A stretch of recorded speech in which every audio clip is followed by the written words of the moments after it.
আসসালামু আলাইকুম। আমি তোমরা খাতুন, সহকারী অধ্যাপক, প্রাণীবিদ্যা বিভাগ, ঢাকা কলেজ। অনলাইন ক্লাসের ধারাবাহিকতায় আমি আজকে আবার তোমাদের সামনে এসে হাজির হয়েছি। আমি আজকে আমার প্রথম বর্ষের নন মেজর গ্রুপ ছাত্রদের জন্য আজকে আমি যে টপিকস পড়াবো সেটা হলো ফিতা কৃমির দেহ প্রাচীর। তো আমরা আগে একটু ফিতা কৃমির পরিচিতি জানি।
তো আমরা টিনিয়া সোলিয়ামের ক্লাসিফিকেশন লিখেছি বোর্ডে। আমরা দেখি টিনিয়া প্লাটিহেলমিনথিস পর্বের প্রাণী।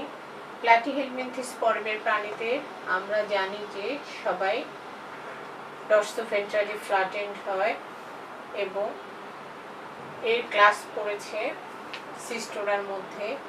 সিস্টোডা গ্রুপে যে সমস্ত প্রাণীগুলো আছে সবাই অসংখ্য প্রোগ্লোটিডের সমন্বয়ে এদের দেহ গঠিত এবং এরা সকলেই অন্তঃপরজীবী। আর এর সাবক্লাস ইউসিস্টোডা। আমরা জানি যে ইউসিস্টোডা সাবক্লাসের অন্তর্ভুক্ত প্রাণীগুলা দেখা গেছে যে এদের সাধারণত প্রোগ্লোটিড অসংখ্য প্রোগ্লোটিডের সমন্বয়ে গঠিত দেহের সম্মুখ ভাগে একটা আলপিনের মতো স্কলেক্স আছে এবং স্কলেক্সে এবং এদের সাধারণত যে লার্ভা দশা সেই লার্ভা দশায় আমরা 6টা হুকের উপস্থিতি দেখে থাকি। আর এদের অর্ডার সাইক্লোফাইলিডিয়া। সাইক্লোফাইলিডিয়া অর্ডারের অন্তর্ভুক্ত যারা আছে প্রাণীগুলা তাদের বৈশিষ্ট্যে আমরা দেখি যে এদের যে মাথা বা স্কলেক্সের চারিদিকে 4টা সাকারের উপস্থিতি আমরা দেখি। এদের genus tinea, species tinea solium. তো আমরা দেখি একটা টিনিয়া, একে দেখি কিরকম।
আমরা এখানে একটা টিনিয়া সোলিয়ামের পূর্ণাঙ্গ দেহ এঁকেছি এবং মাথার সম্মুখ ভাগে যে স্কলেক্সের ছবিটা আমরা এঁকেছি। তো আমরা এই স্কলেক্স অথবা এই দেহটা দেখে আমরা দেখি বৈশিষ্ট্যগুলোর সাথে অসংখ্য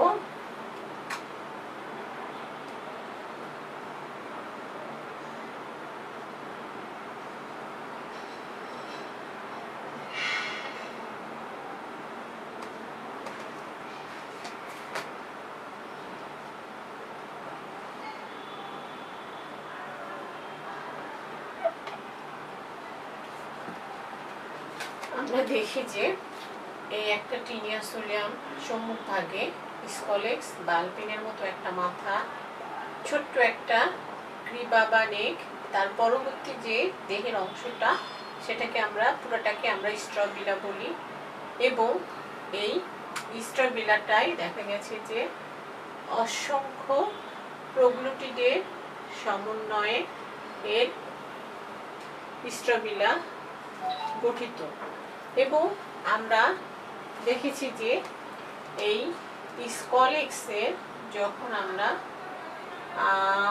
অণুবীক্ষণ যন্ত্রের নিচে স্কলেক্সের ছবিটা আমরা দেখি, তখন দেখি যে স্কলেক্সের 4টা সাকারের উপস্থিতি। এখানে আমরা 3টা সাকার দেখছি এবং ওই পাশে আরেকটা সাকারের উপস্থিতি দেখি, মোট 4টা সাকার। এই যে এর নেক বা গ্রীবার অংশ থেকে দেখা গেছে যে পরবর্তীতে একটা পূর্ণাঙ্গ টিনিয়া সোলিয়ামের সাধারণত উৎপত্তি হয়ে থাকে এবং এরা অসংখ্য প্রোগ্লুটিডের সমন্বয়ে এর দেহ গঠিত হয়ে থাকে। তো এই আমরা টিনিয়া সোলিয়ামের স্ট্রাকচারটা আমরা দেখলাম। তো আজকে যেহেতু আমরা পড়াবো টিনিয়া সোলিয়ামের দেহ প্রাচীর, তো আমরা দেখি টিনিয়া সোলিয়ামের দেহ প্রাচীর কি অংশ নিয়ে টিনিয়া সোলিয়ামের দেহ প্রাচীর গঠিত।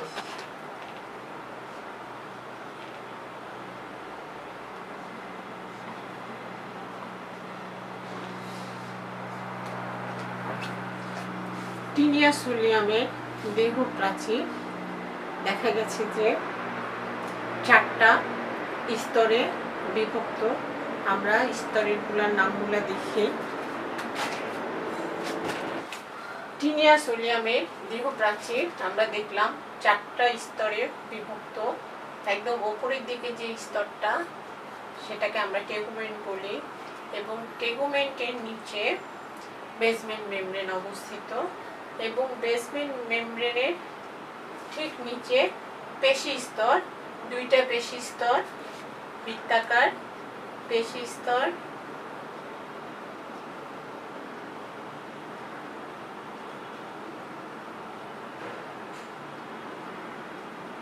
অনুদৈর্ঘ্য পেশি স্তর,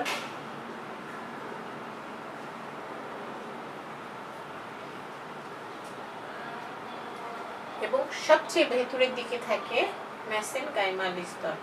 তো এই 4টা সাধারণত স্তরের সমন্বয়ে টিনিয়া সোলিয়ামের দেহ প্রাচীর গঠিত। এবং আমরা দেখি যে এই টিনিয়া সোলিয়ামের এই ধরনের দেহ প্রাচীর সাধারণত দেখা গেছে যে টিনিয়া সোলিয়ামকে পরজীবীয় অভিযোজনের জন্য যথেষ্ট সহায়ক। তো আমরা ছবিতে টিনিয়া সোলিয়ামের দেহ প্রাচীরের গঠনটা কিরকম একটু দেখি।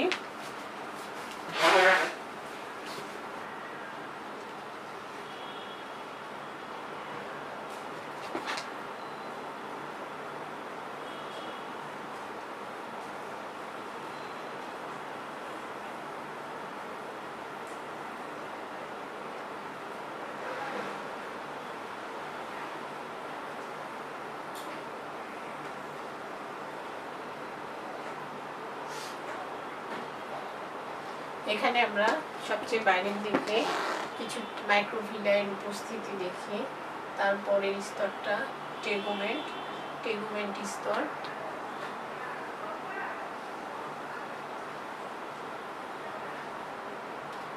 এবং টেগুমেন্ট স্তরের সবচেয়ে সাধারণত বাইরের এই স্তরটাকে আমরা সাধারণত বলে থাকি কিউটিকল,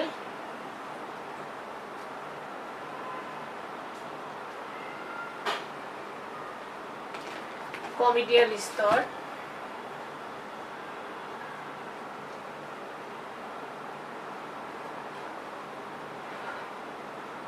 কমিডিয়াল স্তর, এবং ভেতরে যে প্রশস্ততম স্তরটা সেটাকে আমরা হোমোজেনাস স্তর বলি। যেমন এখানে এটাকে আমরা সাধারণত পুরা টেগুমেন্ট, এই স্তরটাকে আমরা সাধারণত হোমোজেনাস স্তর বলছি।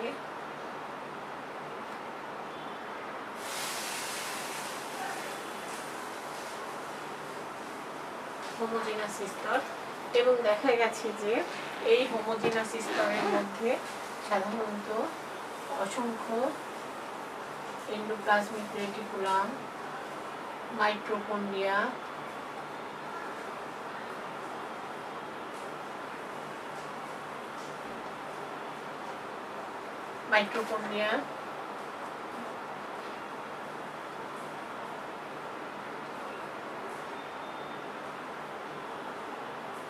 এগুলা এই স্তরে অবস্থান করে। এবং টেগুমেন্টের ঠিক নিচে যে স্তরটা সেটাকে আমরা সাধারণত বেসমেন্ট মেমব্রেন বলছি। এটা সাধারণত টেগুমেন্টের ঠিক নিচে এই স্তরটা বেসমেন্ট স্তর,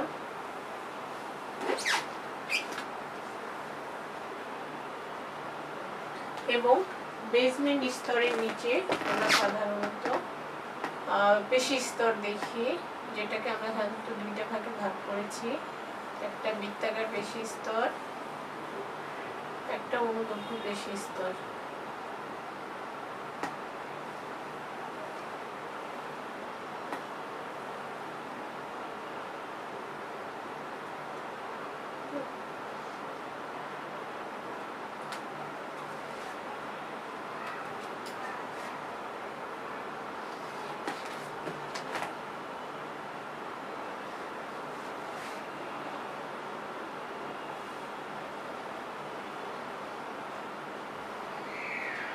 পেশি স্তর, এবং তার নিচে সাধারণত কিছু অনুদৈর্ঘ্য পেশি স্তরের অবস্থান আমরা দেখে থাকি।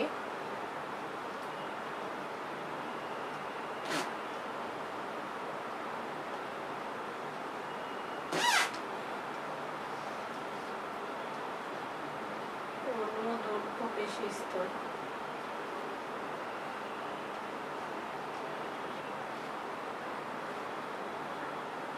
অনুদৈর্ঘ্য পেশি স্তর, এবং পরবর্তীতে অনুদৈর্ঘ্য পেশি স্তরের নিচেই সাধারণত মেসেনকাইমাল স্তর অবস্থান করে। এবং মেসেনকাইমাল স্তরে সাধারণত আমরা নানা রকম কোষের অবস্থান দেখে থাকি। এখানে অসংখ্য প্যারেনকাইমা কোষের অবস্থান আমরা দেখি, স্নায়ু সূত্রকের অবস্থানও আমরা সাধারণত এই স্তরে দেখে থাকি। নিউক্লিয়াস, এই কোষটাকে আমরা গ্রন্থি কোষ বলছি,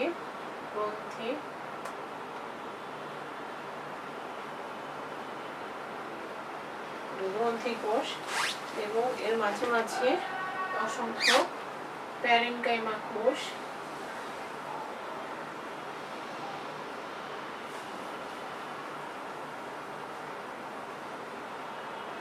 অণুবীক্ষণ যন্ত্রের নিচে আমরা দেহপ্রাচীরকে দেখলে দেহপ্রাচীরের আরো অতি সূক্ষ্ম ছবি দেখা যায়। আমরা দেখি যে আমরা একটু ছবি আঁকার চেষ্টা করি।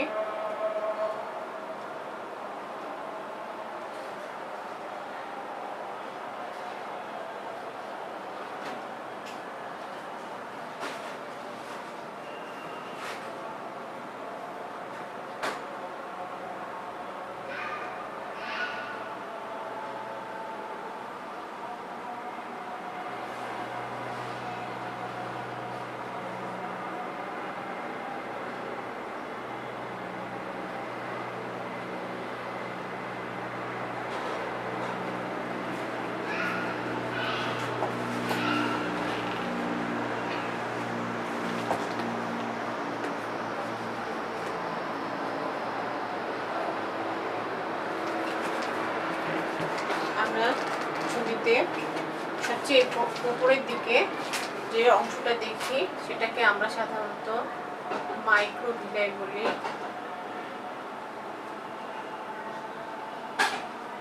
ভিলাই এর আরেকটা নাম মাইক্রোট্রিসেস। সাধারণত এই মাইক্রোভিলাইয়ের উপস্থিতির কারণে টিনিয়া সোলিয়ামের শ্বসন তলটা বেড়ে যায়। যেহেতু টিনিয়া সোলিয়াম পশুকের অন্ত্রের মধ্যে বসবাস করে, এর সুনির্দিষ্ট কোনো ডাইজেস্টিভ সিস্টেম নেই। দেহপ্রাচীরের মাধ্যমে ব্যাপন প্রক্রিয়ায় পশুকের শরীর থেকে খাবারকে গ্রহণ করতে হয়। সেই কারণে এই মাইক্রোভিলাইয়ের উপস্থিতি খুবই গুরুত্বপূর্ণ। মাইক্রোভিলাই এদের শোষণ তলকে বাড়িয়ে দেয় এবং মাইক্রোভিলাইয়ের মাঝে যে ছিদ্রগুলো থাকে দেহপ্রাচীরের, ওর মাধ্যমেও সাধারণত পুষ্টি দ্রব্যগুলা কিছুটা বডিতে প্রবেশ করে।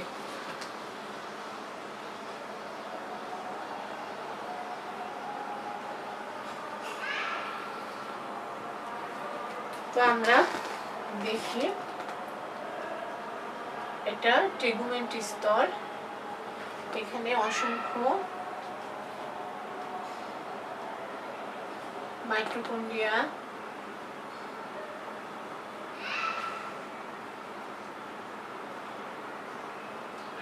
আমরা এন্ডোপ্লাজমিক রেটিকুলাম,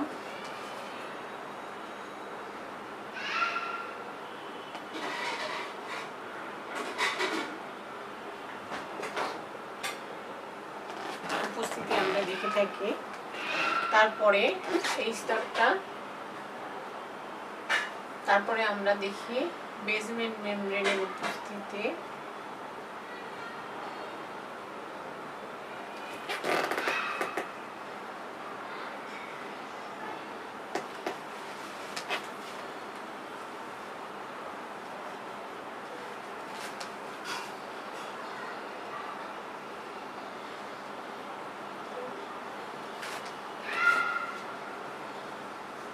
বেসমেন্ট মেমব্রেন,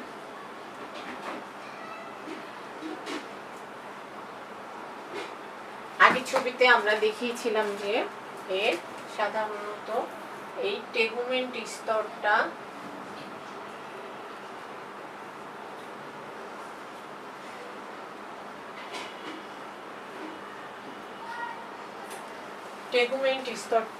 সাধারণত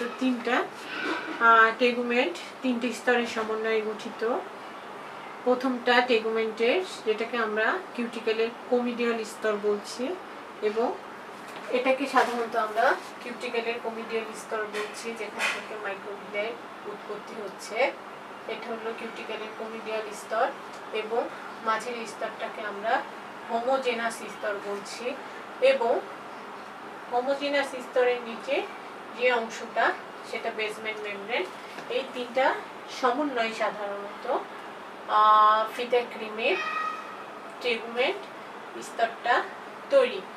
এবং টেগুমেন্ট স্তরের উপরের দিকে মাইক্রোভিলাইয়ের উপস্থিতি আমরা দেখি, এবং এই টেগুমেন্ট স্তরটা সাধারণত ক্যালসিয়াম কার্বনেট এবং প্রোটিনের সমন্বয়ে গঠিত। এখানে সাধারণত এপিডার্মিস থাকে না, এবং দেখা গেছে যে এই টেগুমেন্ট এর সাধারণত দেহকে বিভিন্ন প্রতিকূলতার হাত থেকে রক্ষা করে। পরবর্তীতে আমরা চলে যাব, সাধারণত দুই ধরনের কোষের উপস্থিতি আমরা দেখি।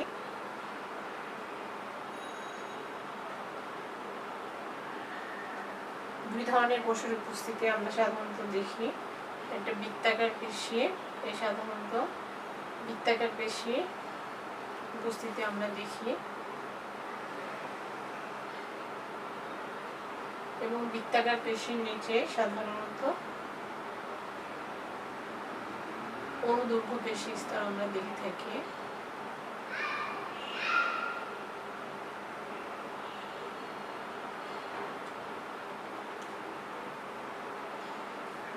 বৃত্তাকার পেশির নিচে অনুদৈর্ঘ্য পেশির অবস্থান আমরা দেখি। এই দুইটা স্তরের সমন্বয়ে সাধারণত পেশি স্তর গঠিত। দুইটা পেশি স্তরের সমন্বয়ে এর পেশি। উপরের দিকের এটাকে আমরা সাধারণত বৃত্তাকার পেশি স্তর বলছি।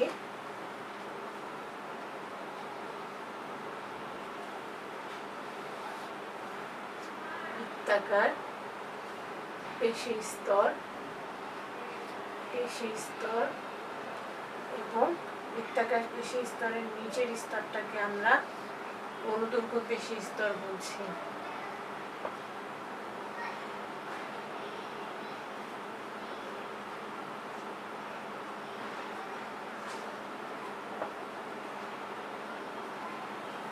এবং অনুদৈর্ঘ্য পেশি স্তরের মাঝে মাঝে আমরা নিচে আমরা সাধারণত দেখছি যে বিভিন্ন ধরনের মেসেনকাইমাল কোষ, গ্রন্থি কোষগুলোর উপস্থিতি, এবং যেখানে গ্রন্থি কোষগুলোর ভিতরে নিউক্লিয়াসের উপস্থিতি আমরা দেখছি। মাইটোকন্ড্রিয়া আছে, গলগি বডির উপস্থিতি আমরা সাধারণত দেখে থাকি। এন্ডোপ্লাজমিক রেটিকুলাম দেখে থাকি।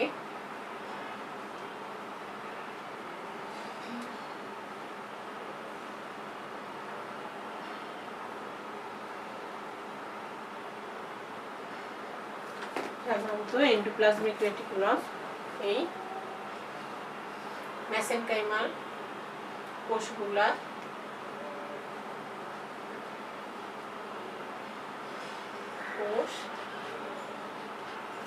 সাধারণত যেটার মধ্যে নিউক্লিয়াস আছে,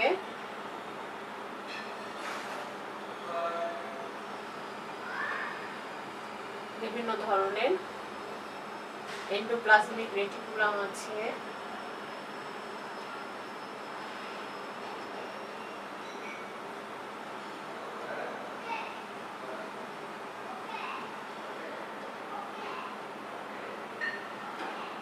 রেটিকুলাম এবং মাইটোকন্ড্রিয়ার উপস্থিতি আমরা দেখি, যেখানে মাইটোকন্ড্রিয়া এবং এই কোষগুলোর মাঝে মাঝে উল্লম্ব, সাধারণত কিছু উল্লম্ব পেশির অবস্থান দেখি।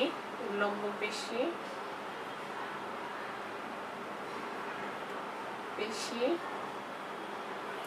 কিছু চুনময় কিছু কোষের উপস্থিতি আমরা দেখে থাকি। চুন গ্রন্থির উপস্থিতি আমরা দেখি।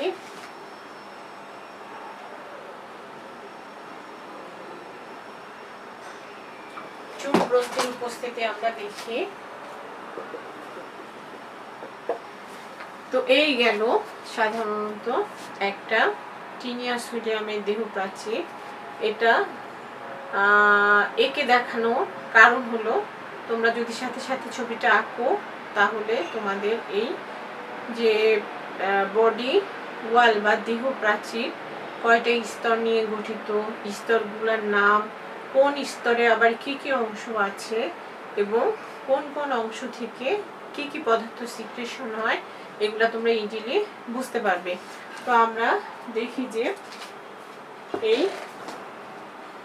বৃত্তাকার পেশি স্তর বৃত্তাকার পেশি স্তরগুলা বাইরের দিকে অবস্থান করে এবং অনুদৈর্ঘ্য পেশি স্তরগুলো দেখা গেছে যে ভেতরের দিকে অবস্থান করে, এবং এদের মাঝে মাঝে সাধারণত আমরা অনেকগুলা মেসেনকাইমাল কোষ দেখি। বিভিন্ন ধরনের প্যারেনকাইমাল কিছু কোষের উপস্থিতি আমরা দেখে থাকি এবং কিছু উল্লম্ব পেশির অবস্থান দেখি, যেগুলার মধ্যে বিভিন্ন কোষীয় অঙ্গাণু আমরা দেখে থাকি। এবং এই মেসেনকাইমাল স্তরের মধ্যে সাধারণত মেসেনকাইমাল যে স্তর আছে এর মধ্যে যে নিঃসরণকারী কোষগুলো আছে, এদের নিঃসরণ থেকে সাধারণত টেগুমেন্ট তৈরি হয়ে থাকে এবং এখানে কিছু চুন গ্রন্থি আছে।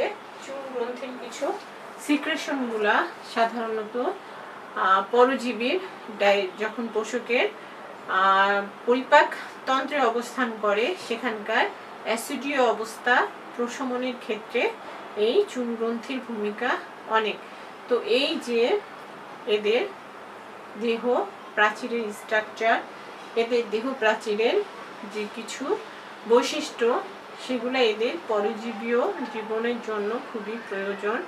যেমন এদের মাইক্রোভিলাই শোষণ তলটাকে বাড়িয়ে দেয়, খাবার অ্যাবজর্পশন করার জন্য যেটা খুব প্রয়োজন, এবং এদের যে দেহ প্রাচীর আছে সেটা প্রতিকূল অবস্থা থেকে এদের দেহ প্রাচীর এদেরকে পরজীবীর বিভিন্ন এনজাইমের ক্ষতিকর প্রভাব থেকে পরজীবীকে পোষকের বিভিন্ন এনজাইমের ক্ষতিকর প্রভাব থেকে রক্ষা করে এবং দেহ প্রাচীর এদের দেহের সাধারণত সুরক্ষা